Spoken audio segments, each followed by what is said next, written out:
प्रविश्य मम वाच्यमिमां प्रसुप्ताम् सञ्जीवयत्यखिलशक्तिधरः स्वधाम्ना अन्यांश्च हस्तचरणश्रवणत्वगादीन् प्राणान् नमो भगवते पुरुषाय तुभ्यम्। अज्ञानतिमिरान्धस्य ज्ञानाञ्जनशलाकया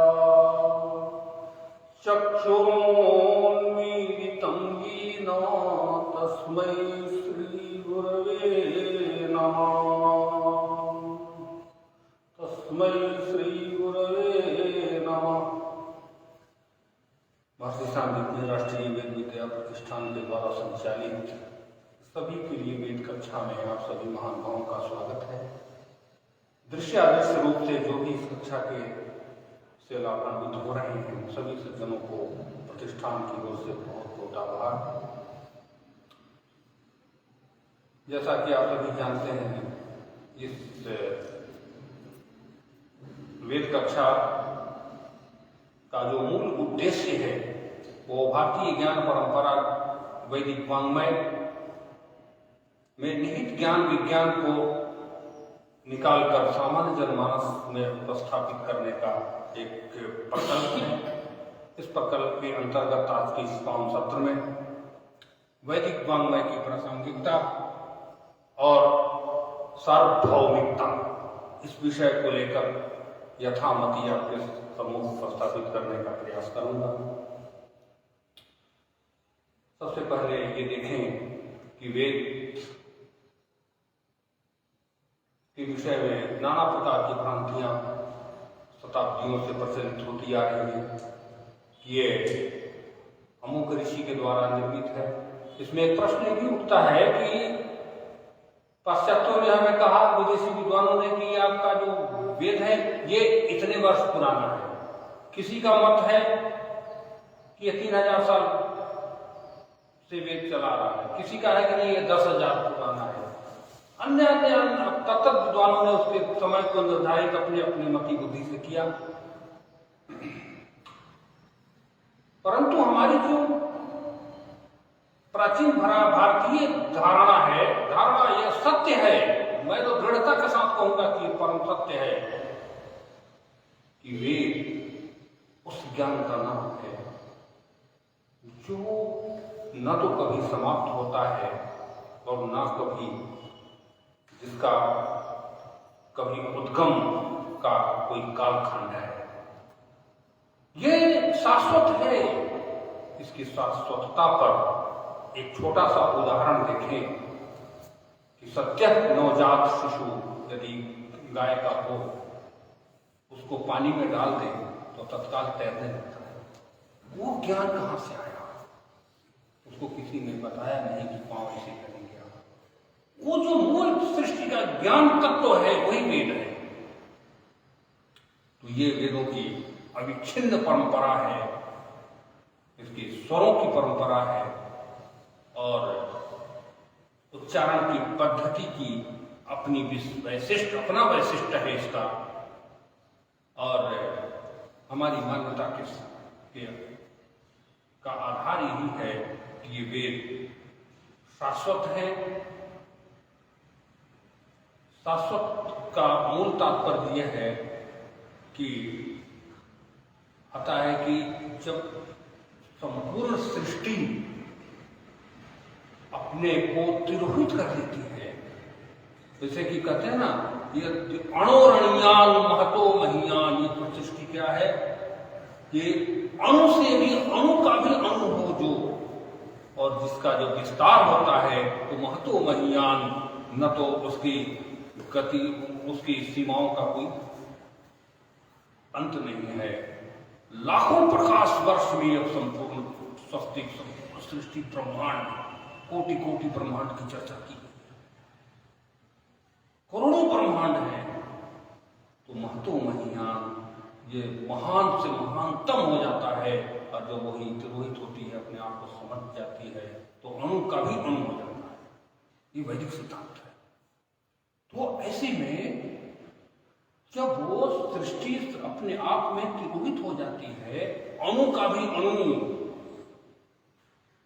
चर्म चक्षु से अणु को देखा नहीं जा सकता, और उसका भी सूक्ष्मतम पदार्थ जो हो जाए, वहां तक हमारी सृष्टि सीमित हो जाती है।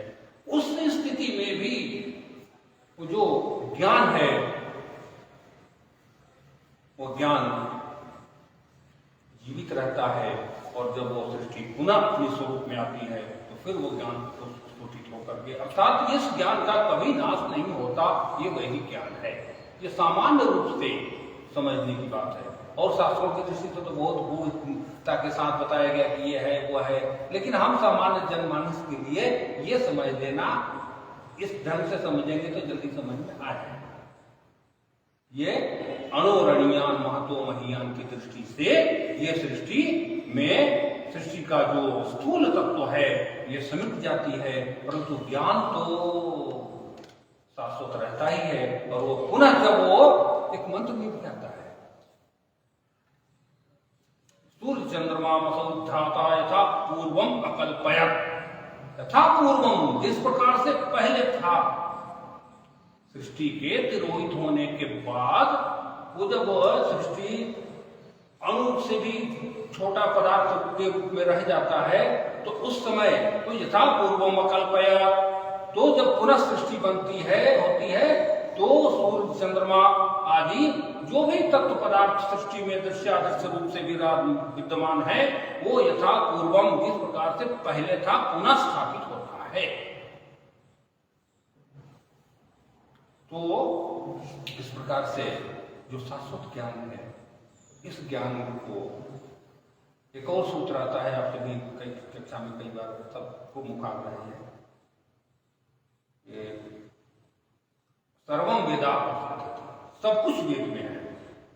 अब सब कुछ वेद में है, तो जो मैं सृष्टि में देख रहा हूं, इसमें तो जो नकारात्मक ऊर्जा है, नकारात्मक विचारधारा है, नकारात्मक तत्व हैं, जो खा लो तो मर जाए आदमी तुरंत मिनट भर में, और कोई खा लो तो जवान हो जाए, दोनों तत्व है। एक सकारात्मक बुद्धि होती है, एक नकारात्मक बुद्धि होती है। ये दोनों को अगर देखा जाए, अगर ठीक से हम देखते हैं, तो दोनों में समानता है, दोनों पर्याप्त मात्रा में, दोनों समान मात्रा में हमारे पास उपस्थित है। जब समान मात्रा में हमारे पास विष और अमृत दोनों है, तो मैं विष का भी उपयोग कर सकता हूं और अमृत का भी कर सकता हूं। तो सार्वभौमिकता का तात्पर्य ये है कि जब मैं किसी विषय को सोचता हूं, तो ये मेरे भीतर में है। तो जो चित्तवृत्ति की गति है, मन है, तो कहते हैं ना शास्त्रों में कि मन एवं मोक्षाणाम कारणम, जो गीता का है, कारणम बंध मोक्षयो, यही हमारा बंधन और मोक्ष का कारण है। तो जो मेरी चित्तवृत्ति है, तो यही चित्तवृत्ति संपूर्ण सृष्टि में, भले शरीर, ये बड़ी गंभीरता से सोचने की प्रबुद्ध जनों की चीज है कि हमारा जो शरीर की संरचना है, ये भले ही अलग अलग दिखता हो अन्य जीव प्राणियों में, परंतु संवेदनात्मक दृष्टि से अगर सूक्ष्मता से विचार करें, तो कहीं किसी में कोई अंतर नहीं दिखे। मेरी भी वही संवेदना है, एक चिड़िया में भी वही संवेदना है, एक मगरमच्छ की संवेदनात्मक स्वरूप अगर देखते हैं, भले उदर पूर्ति के साधन सबके अलग अलग हों, पदार्थ अलग अलग हों, परंतु चित्त की जो वृत्ति है, हम भी काम करते हैं, वो भी अपने शिकार के लिए, अपने उदर पूर्ति के लिए, वो स्वाभाविक है कि शरीर है तो शरीर पूर्ति के लिए, चाहे वो कुछ भी वो उसके लिए निर्धारित किया गया है कि इसके कारण इस पदार्थ से उनका शरीर पूरा हो, उनकी पूर्ति हो। परंतु जो संवेदनात्मक दृष्टि है जो वेदों की, एको वसी सर्वभूतांतरात्मा वैदिक वाक्य है कि यही जो तत्व है सभी भूतों में विद्यमान है। उपनिषद का ये जो वाक्य है कितना छोटा सा वाक्य है, एको वसी सर्वभूतांतरात्मा, वही तत्व सब में समान रूप से विद्यमान है। सार्वभौमिकता वेदों की आज है। तो सार्वभौमिकता का तो है, परंतु उसके साथ विष और अमृत दोनों को दिया गया। और इस विष और अमृत के साथ साथ जो सार्वभौमिकता है, इसमें हम मनुष्य हैं, तो अन्य लोगों के पास, तो अन्य जीवों के पास, जब हम वैदिक वांग्मय की बात करते हैं तो हम सबको लेकर के केवल मानव मात्र की बात नहीं कर पाते हैं, क्योंकि वेद सबका है, ईश्वर सबका है, ईश्वर का अंश सभी में है। हम ऊपर ऊपर के विचार करके जीवन धारा को लेकर चलने वाले उनमें से भारतीय ज्ञान परंपरा बिल्कुल नहीं है। ये ज्ञान परंपरा इस सृष्टि के संपूर्ण अणु से लेकर और संपूर्ण ब्रह्मांड के संपोषण, संवर्धन और आत्मीय एकत्व भाव को लेकर चलने वाली जो विधा है, वो एकमात्र भारतीय परंपरा, ज्ञान परंपरा और वैदिक परंपरा का ही देन है। इसको मैं दृढ़ता के साथ इसलिए कह रहा हूं कि अन्य शास्त्रों में मैं किसी की बात नहीं कर रहा हूं, लेकिन अन्यत्र ये प्राप्त नहीं होता। आपको कहीं स्वतः चिंतन की कहीं यदि स्वतंत्रता है तो केवल वैदिक वांग्मय में है। आत्मचिंतन की परंपरा है हमारे यहाँ, और जब व्यक्ति आत्मचिंतन की ओर जाएगा तो जो शास्त्रों का आधार है कि जब मैं जो मैं हूं वही सभी है, और जो सभी है वही मैं हूं। तो इस प्रकार की जो धारणा है हमारी, उदात्त भावना, सार्वभौमिक भावना, इस सार्वभौमिक भावनाओं को यदि कहीं देखा जा रहा है विश्व में, तो केवल भारतीय परंपरा है। आप लोगों को ज्यादा याद होगा, पता होगा, किसी वैज्ञानिक का गला काट दिया गया था क्योंकि उसने अपनी परंपरा से हट करके अनुसंधान करके किया था। ऐसी स्थिति हमारे यहां बिल्कुल कदापि नहीं है। स्वतंत्रता की इतनी बड़ी छूट किसी परंपरा में नहीं मिलेगी। चार बात कहते हैं कि भाई आप तो ऋण करो, घी पियो, आनंद करो। भारतीय परंपरा तो ऐसी नहीं। फिर भी उनको आचार्यों ने कहा ये हमारा ऋषि है, आत्मसात को उसको गले लगाया जाता है, क्योंकि चिंतक है, विचारक है। भले किसी इसकी धारा अलग हो गई, परंतु हमारे यहाँ भेद नहीं माना जाता, किसी के साथ भेद नहीं किया जाता। इस सार्वभौमिकता है, और इस सार्वभौमिकता के साथ व्यक्तित्व विकास की जो बात आता है, व्यक्तित्व विकास। अब उसको सार्वभौमिक स्थिति में जहां तक समझता हूं कि आप लोग समझ चुके होंगे कि सार्वभौमिकता क्या है, कि स्थिति क्या है वेदों की। परिधि जो है, अब वैदिक वांग्मय की जो व्यवस्था है वो इस दृष्टि से भी हम देख सकते हैं कि हमारे यहाँ प्रकृति प्रधान है। मैं जो कुछ भी कर्म करता हूं वो प्रकृति को लेकर के चलता हूं। हमारी परंपरा में एक छोटा सा, अगर गणेश जी का घर में पूजन करना हो तो उसमें दुर्वा की आवश्यकता होगी, गोमय की आवश्यकता होगी, गोमूत्र की आवश्यकता होगी, आम के पल्लवों की आवश्यकता होगी, दही की आवश्यकता होगी, दूध की आवश्यकता होगी, जल की आवश्यकता होगी। इन प्रकृति के जो तत्व हैं, जो सकारात्मक ऊर्जा देने वाले इस प्रकृति में जो वस्तु है, उनको हम एकत्र करके और अपनी परंपराओं को, अपने विधि को, अपने उत्कर्ष के लिए जो हम प्रार्थना करेंगे ईश्वर को, उन वस्तुओं को रख करके करते हैं, ताकि इन सबके साथ हमारा भी उत्कर्ष हो। जिस प्रकार से तो हमारी जो प्रकृति मूलक जो मेरी जीवन पद्धति है भारतीय परंपरा, इसलिए इस नाते हम प्रकृति से जुड़े हुए लोग हैं। मैं समझता हूं अन्य स्थानों पर परिस्थिति बस प्रकृति का वो प्रसाद न हो, विचारधाराएं उसके अनुकूल बनी हो, उनकी अपनी समस्या रही होगी। परंतु यहाँ से जो ज्ञान का स्फुटन होता है, ज्ञान का पल्लवन होता है प्रकृति की गोद में, इसीलिए आप लोगों को पता है ना, आरण्य ग्रंथ है अपने यहाँ, संहिता ब्राह्मण आरण्य को उपनिषद। तो आरण्य इसीलिए कहा गया कि वो जंगलों के बीच में आचार्यों ने, ऋषियों ने अनुसंधान किया है कि किस प्रकार से व्यक्तित्व का विकास किया जाए। तो व्यक्तित्व का विकास तब होगा जब हम प्रकृति को साथ लेकर के चलेंगे, जब हम जंगल में बैठ करके अनुसंधान करेंगे कि मेरे व्यक्तित्व का विकास कैसे हो। तो कभी कभी आप लोग डिस्कवरी में देखते हो, डिस्कवरी चैनल में देखते होंगे कि जंगलों की क्या स्थिति है, नाना प्रकार के जीव प्राणी हैं, उनकी अपनी जीवन पद्धति है, वो अपने जीवन पद्धति के साथ जीते हैं, उनमें संवेदना है, छोटे छोटे अंडा देते हैं, छोटे छोटे चूजे को कितने देर तक उसको अपना संरक्षण देना है, किस प्रकार से उस बच्चे को पालन करना है, आदि आदि उसका अध्ययन करने के पश्चात उसका जो अध्ययन होता है। और इसके अतिरिक्त भी विभिन्न प्रकार के औषधियों, विभिन्न प्रकार की व्यवस्थाओं को लेकर के चलना। तो आरण्य में बैठ करके आचार्यों ने जो अनुसंधान किया, उससे हमारी प्रकृति मूलक जीवन की एक धारा चली, और वो धारा हमारी ऐसी सार्वभौमिक धारा चली जो किसी भी परिक्षेत्र के लिए ग्रहण करने योग्य है, चाहे वो बर्फ में रहने वाले लोग हों, या रेगिस्तान में रहने वाले लोग हों, या जंगल में, या शहर या मैदान में, कहीं का भी निवासी हो, सबके लिए वो एक आदर्श राजमार्ग की स्थापना हमारे आचार्यों ने की।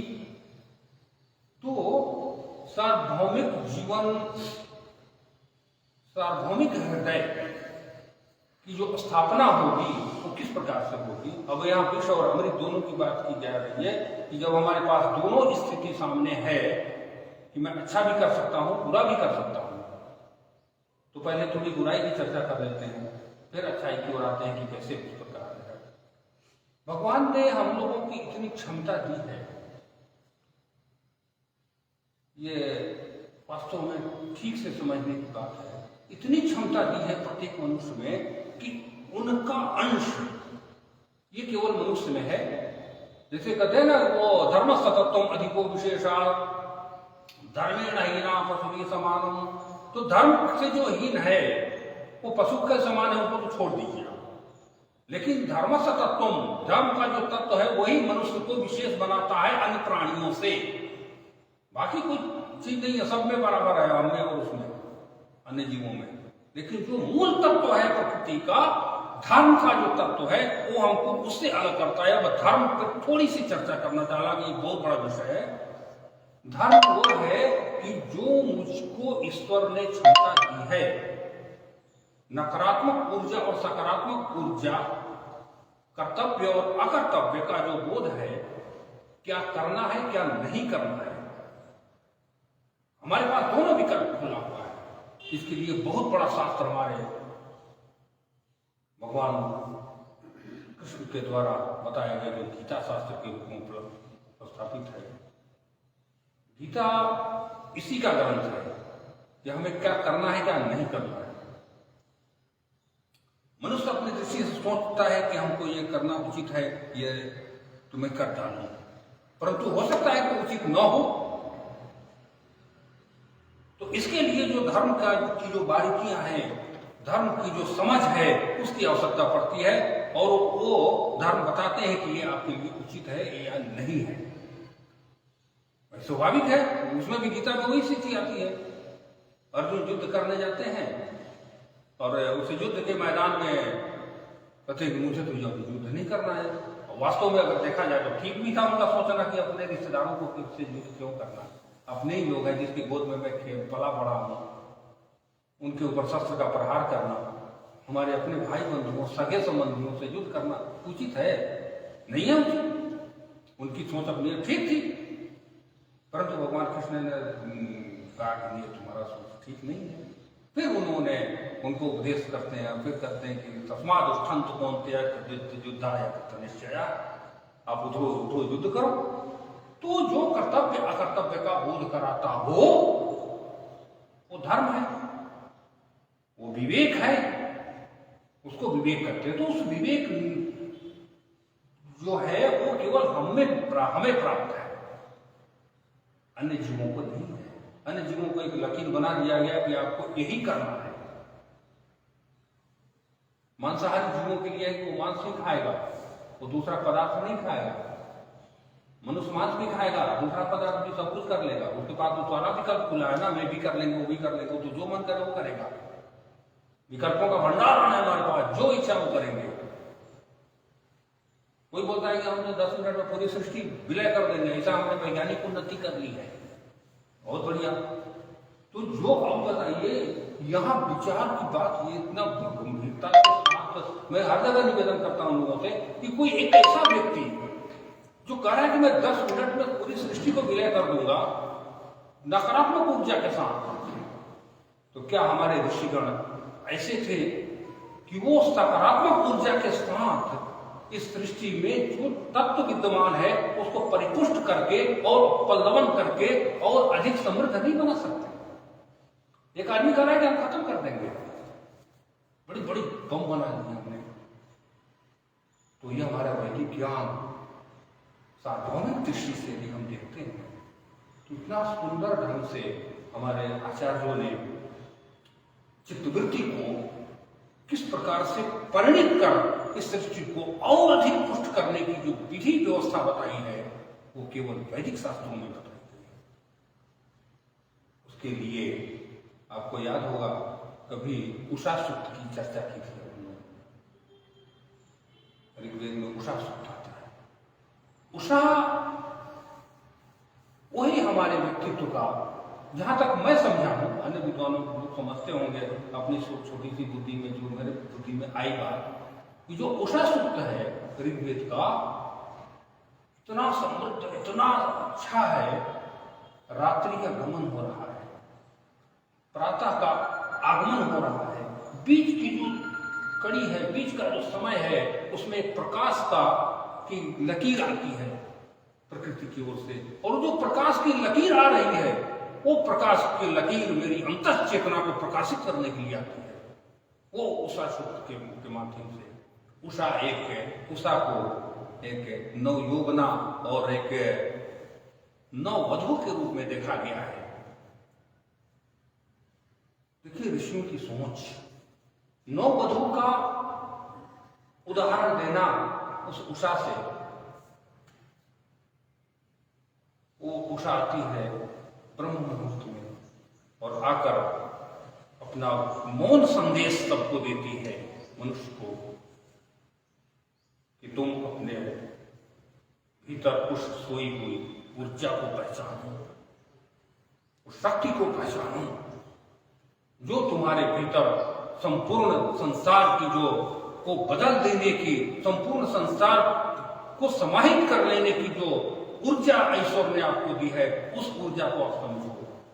वो संदेश लेकर के आती है वो उषा में करीब 20 मंत्र हैं उषा सूक्त के अंतर्गत, और उस 20 मंत्रों में पूरी व्यवस्था बताई गई है। उस समय उठ करके जो भी चिंतन करते हैं हम, हमारे परंपरा में आज भी जो ऋषि परंपरा के अनुसार जो जीवन यापन करते हैं, उस उषा काल में उठ करके संध्या करते हैं। संध्या में हम व्यक्तित्व विकास की चर्चा कर रहा हूं कि हम जो है जितने में है हम इससे ऊपर और उठने की चर्चा कर रहे हैं। तो उस समय उठकर स्नान करना, संध्या करना। अब संध्या में क्या होता है? आचमन करते हैं। अब आचमन में क्या जल रखते हैं दाहिने हाथ में, और उसमें मंत्र, जो भी मंत्र होता है, या ये मोटा मोटी ये समझने की बात है कि ये जल है। और जैसे सूर्य भगवान है, सूर्य हमारे प्रत्यक्ष देवता हैं और वास्तव में देव ऊर्जा के सबसे प्रधान देवता वही है। तो जैसे सूर्य के लिए मैं आचमन कर रहा हूं, तो वरुण है, जल वरुण देवता है, वैदिक देवता है, और उस वरुण को साक्ष्य मान करके वरुण के माध्यम से उन सूर्य की संपूर्ण शक्ति का स्मरण करके इदम आचमनीयम, मैं आचमन किया, तो वो सारी की सारी शक्ति हमारे भीतर उनकी निहित हुई। उस उसके बाद प्राणायाम करते हैं, रेचक, कुंभक और पूरक, तो उसके आपको जो पूरी ऊर्जा है, हार्ट जिसको बोलते हैं, हृदय गति, तो हृदय की जो शक्ति है, इन शक्ति को बढ़ावा मिलता है। अभी भी आपने कोरोना काल में देखा होगा, जो नित्य संध्या वंदन करने वाले हैं, नित्य प्राणायाम करने वाले, प्राणायाम में सांस को रोकने की व्यवस्था आती है, तो उसमें उनकी जो सांस रोकने की वो है, ऊर्जा है, वो बढ़ जाती है। उसके बाद और भी विधि है संध्या में, प्राणायाम, आचमन, सूर्य का उपस्थान, सूर्य को प्रणाम करना, सूर्य को अर्घ देना, और उसके बाद उन पुनीत मंत्र का जप करना, मानसिक रूप से पराभाव में जाकर के जप करना सूर्योदय के पूर्व। तो उससे जो व्यक्तित्व में ऊर्जा आती है, आत्मबल आता है, उससे संपूर्ण, अगर उसको निष्ठा के साथ हम संध्या करते हैं तो निश्चित मान करके चलें कि आप में जो पहले से ऊर्जा रही होगी, पहले से जो संपूर्ण सबको आत्मसात करने की जो क्षमता रही होगी, उससे क्रमशः बढ़ता चला जाएगा। और उससे व्यक्ति का विकास तो होता ही है, साथ साथ उस व्यक्ति को देख करके दूसरे व्यक्ति में ऊर्जा आती है। ये प्रत्यक्ष है। ऐसे किसी तपस्वी व्यक्ति को आप देखते हैं तो अपने मन में भी एक प्रकार का उनके प्रति तो श्रद्धा होती है, अपने मन में भी कुछ सकारात्मक ऊर्जा होती है। किसी बुरे व्यक्ति का भी दर्शन कर लेते हैं तो उसमें भी नकारात्मक ऊर्जा का ही दर्शन होता है। तो किसी तपस्वी को, तो वो तपस्वी बनने का, और ये बहुत ज्यादा परेशानी नहीं है उसमें, संध्या करते हैं। संध्या के बाद जब आप उठेंगे तो उसमें जो चित्तवृत्ति होगी, चूंकि आपका अंतर्मन जो बाह्य विषयों पर संचरित हो रहा है, वो जब वो मन भीतर की ओर उन पुनीत मंत्रों का जप करेगा अंदर भाव में, कुछ देर 15 मिनट, 20 मिनट, आधा घंटा, जितना आपकी क्षमता है मन को भीतर रखने की, उतना जब हो जाए, होने लगेगा, तो जब फिर मन जब बाहर आएगा तो शांत रहेगा, न क्रोध होगा, न लोभ होगा, न किसी से द्वेष होगा। ये सारी चीजें, ये सकारात्मक ऊर्जा है, व्यक्तित्व का विकास है। और इससे स्वामी विवेकानंद की दृष्टि से यदि कहें तो एक व्यक्ति दूसरे व्यक्ति से बड़ा किसे होता है। उनसे पूछा किसी ने, साहब आदमी तो सब एक ही, एक व्यक्ति है तो बहुत बड़ा आदमी है, दूसरा व्यक्ति छोटा आदमी है, ऐसा क्यों होता है? तो महाराज जी ने उत्तर दिया कि जिसकी चित्तवृत्ति जितना अधिक एकाग्र होगा ना, उतना ही व्यक्ति बड़ा होगा। बड़े और छोटे व्यक्ति की जो परिभाषा है कि छोटे में एक विद्यार्थी अगर निरंतर 4 घंटा पढ़ता हो और किसी को 4 मिनट भी तो मन नहीं होता, घूमता हो मन, तो जो इकट्ठा मन करके जो कार्य करेगा वही तो बड़ा होगा ना। चाहे वो साधना हो, किसी भी प्रकार का अध्ययन कर रहे हो, साधना है। और दूसरा व्यक्तित्व का विकास का मैं समझता हूं कि थोड़ा सा चर्चा करना उचित होगा कि व्यक्ति सोचता है कि मैं केवल आत्म ध्यान में लीन हो जाऊंगा। ये अच्छी बात है, हमारी पुनीत परंपरा है आत्म ध्यान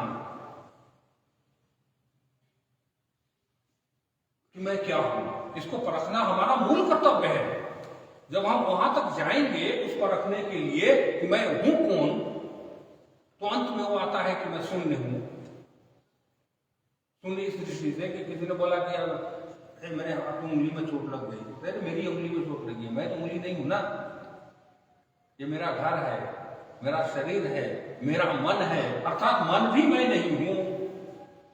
तो फिर मैं कौन हूं? तो मैं जो व्यक्ति अपने को देखता है तो अपने को वहां शून्य हो जाता, कुछ नहीं,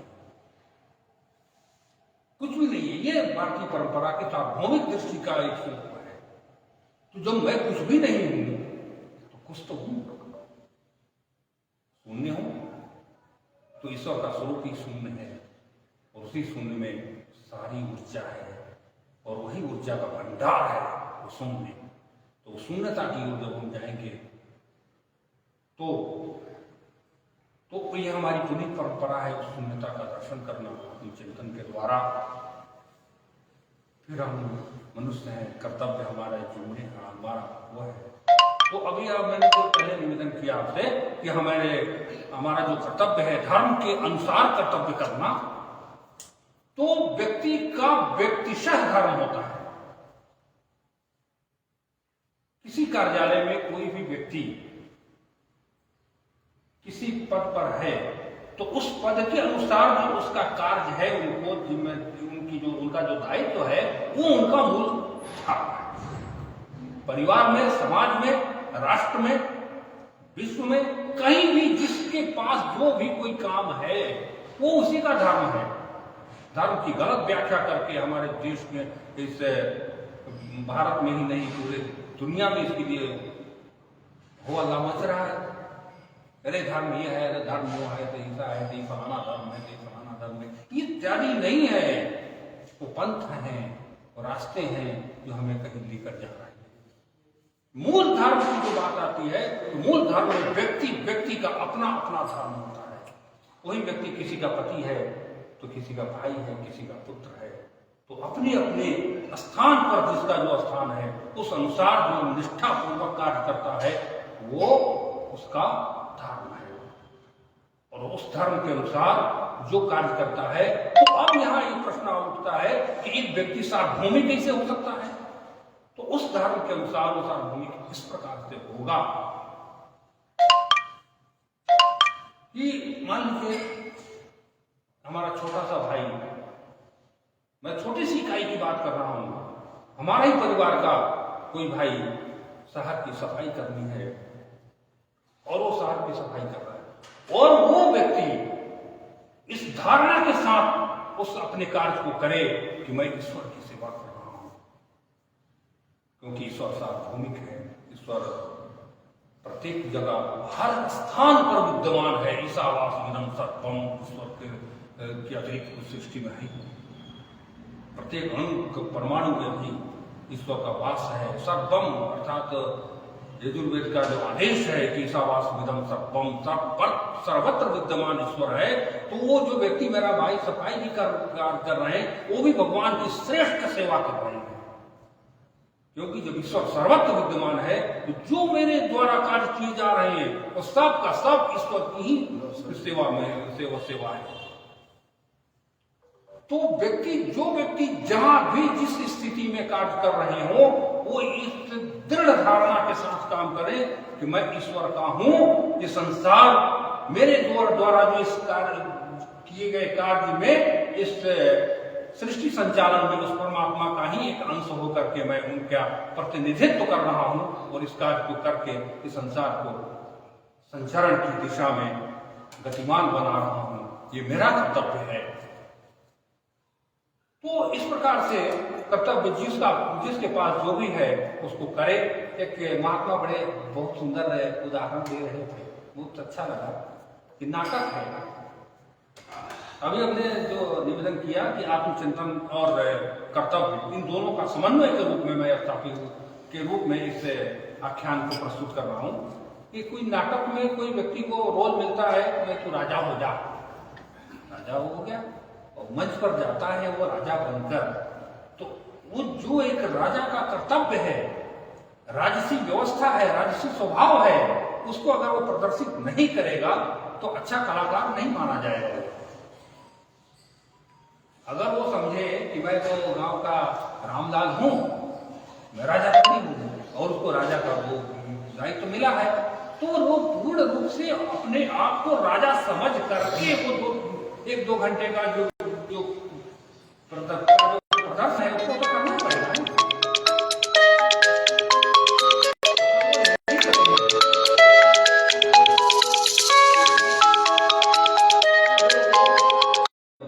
व्यवस्था से बिगड़ गए तो इसे वही स्थिति हमारी है। हमें जिस स्थान पर जिस अभिनय के लिए भेजा गया है उस अभिनय को ठीक से करें तो हमारा जो निदेशक है, ईश्वर है, वो भी प्रसन्न होगा, और जो मेरे दर्शक हैं सभी प्रसन्न होंगे। और मूल रूप से मैं शून्य हूँ, और शून्यता के साथ इस संसार को चलाऊं और अपने व्यक्तित्व का विकास इस रूप में साधना के माध्यम से, जिस प्रकार से हम साधना करेंगे, जिस प्रकार से अपनी चित्तवृत्ति को उस उदात्त चिंतन की ओर ले जाएंगे, तो निश्चित मान करके चलिए कि कोई बड़े दृढ़ता के साथ कह रहा है कि मैं संसार को विलय को का नाश कर सकता हूँ, तो आप निश्चित मान कर चलिए कि आप उस ऊर्जा की ओर बढ़ें जो सृष्टि के सर्जन में, इसके संचरण में इसको ऊर्जावान बना करके और अधिक पल्लवित करें और अपने हृदय को सार्वभौमिक बनाए, सबके लिए बनाए, सबके लिए मैं हूँ, सभी मेरे लिए हैं। इस प्रकार की धारणा यदि रहेगी तो मैं जहाँ तक समझता हूँ कि भारतीय चिंतन परंपरा की यही मूल धारणा है और यहाँ की मिट्टी में भारत की इस आर्यावर्त की का जो प्राण है, यही सोच है। और इसी सोच के साथ अगर हम जीते हैं, अगर हम इसको पल्लवित करते हैं, इसको प्रसारित करते हैं, तो सारा विश्व अपना है। सभी विश्व के सारी जनमानस आपके प्रति श्रद्धा रखेंगे। और शायद इसी दृष्टि से जो स्मृति में कहा गया है, देश प्रसूतस्य साक्षात् जन्म अग्रजात् स्वस्थ चरित्र शिक्षेरन प्रतिज्ञाम ये मानवाः।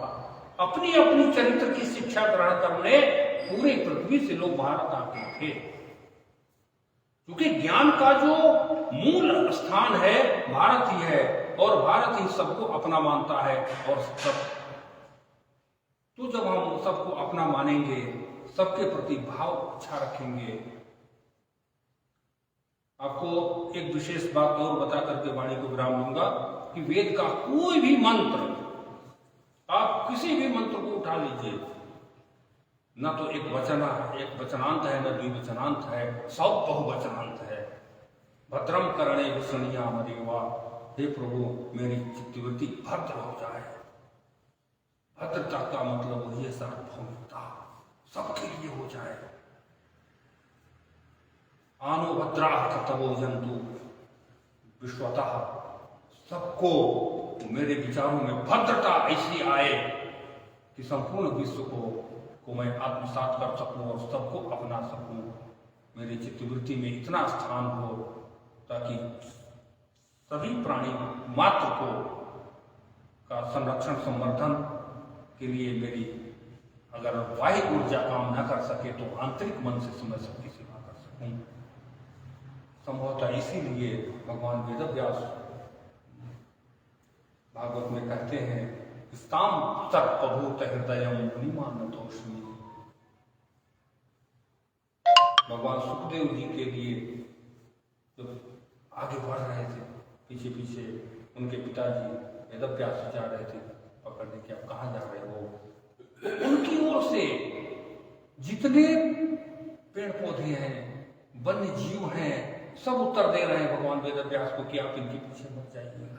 स्ताम सर्वभूत हृदयम मुनिमानतोऽस्मि, ये सभी प्राणी के लिए हो चुके हैं, सभी प्राणी के लिए हो चुके हैं और सभी प्राणी इनके लिए हो चुके हैं, अर्थात उस स्तर तक पहुंच चुके हैं। ये ज्ञान की परंपरा हमारी भारतीय ज्ञान की महत्ता है, विशेषता है। एक रामचरितमानस में भी एक प्रसंग आता है, ये प्रिय सब ही जहां लगी प्राणी, जितने प्राणी मात्र है, जहां लगी प्राणी, जहां तक प्राणी मात्र है, सबके प्रिय हैं। तो ये हमारी मनस्थिति की उदात्तता है, ज्ञान परंपरा की प्रकाष्ठा है। और इसके साथ यदि भारत संप्रदाय निरपेक्ष यदि हुआ तो मुझे लगा कि बहुत अच्छा है, क्योंकि हमारे यहाँ किसी के साथ भेद नहीं है। दूसरे हमसे द्वेष करें, उनकी अपनी मानसिकता है, हम किसी के साथ द्वेष नहीं किए, हम तो सबके लिए हैं। सभी हमारे लिए हैं कि नहीं, ठीक है, वही कहा ना कि विष और अमृत दोनों साथ चलता है, तो हमें अमृत से मतलब है, विष से नहीं। जिसको यथा कहते हैं संत हंस गुण गाई पया परिहरि वारी विकार, जो अच्छे चित्तवृत्ति के लोग होते हैं उसको हंस की भांति पानी और दूध को अलग अलग करके निरक्षीर विवेक जिसको कहा जाता है शास्त्रों में, उसके अनुसार चलते हैं और इस सार्वभौमिक जीवन के साथ, इस दृढ़ निष्ठा के साथ एक वैदिक कक्षा के माध्यम से जो पुराना, जो हमारी सार्वभौमिक जीवन पद्धति है सबके लिए, और उसके लिए साधन तत्व जो बताए गए हैं शास्त्रों में कि हम सामान्य जनमानस से कैसे उच्च मानव की ओर की दिशा में अग्रसर हो सकते हैं, इसके लिए जब तक हम चित्त की वृत्ति को पूरा वो नहीं करेंगे, विस्तारित नहीं करेंगे, तब तक हम बड़ा मानव नहीं हो सकते।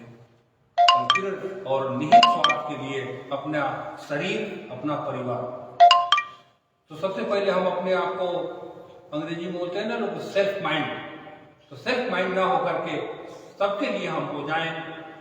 व्यक्ति का अपना स्वार्थ से ऊपर जो जो व्यक्ति उठता चला जाता है, उतना बड़ा व्यक्ति बनता चला जाता है। इन्हीं शब्दों के साथ यदि किसी मेरी वाणी में कोई त्रुटि हुई हो तो क्षमा प्रार्थी हूँ।